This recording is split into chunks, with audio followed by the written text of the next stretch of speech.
Former Chief Armstrong releasing a new statement within the last few hours, thanking his supporters and saying, quote, "Please know that I continue to believe that my termination was a result of a fundamentally flawed process that had resulted in unfair, inaccurate conclusions about me.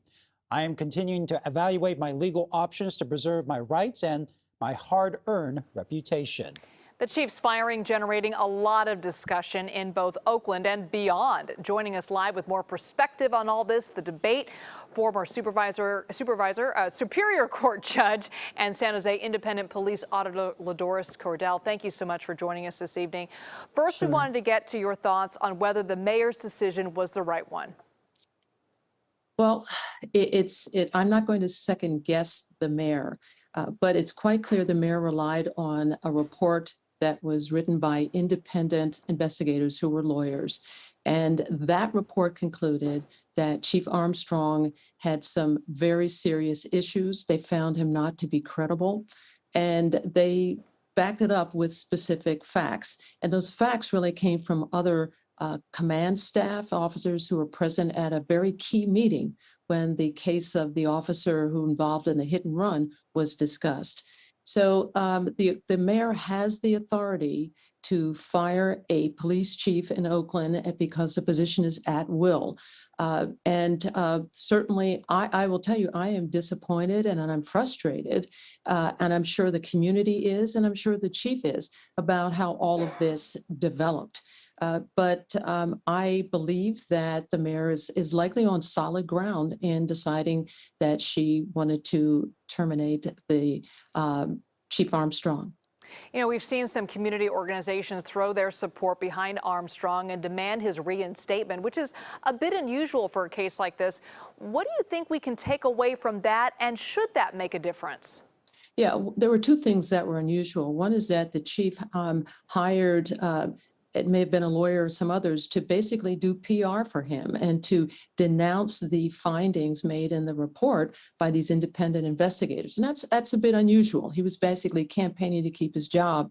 And I don't know if that really hurt him. And then you also have the community who really likes this man, who really thinks that he's good for the community. And that may be true. But at the same time, it's important that the community understands there is a report. It has facts in it. And if you read this report, and I have every reason to find that report credible, I did read it, and because it was done by independent investigators, the chief had some very serious problems here. And the biggest one is that the misconduct of officers that's investigated by the Internal Affairs Unit there was a cover-up, there was lying, there was trivializing of criminal behavior here. And the sad part of this is that this culture of covering up police misconduct from within, the fact that it continues to exist after more than 20 years of federal oversight, that is the big problem here. And the chief was seen as being a part of that cover-up. So the bottom line here is Oakland will have a new police chief. Do you think the department, the mayor's office, and the public, for that matter, can all come together to address the very real issues facing this city after all of this? It feels like we've gone through this before. Yeah, this has been a long haul, but there is one issue that I believe, if it's addressed, will change the culture of policing in Oakland and get things on the right track.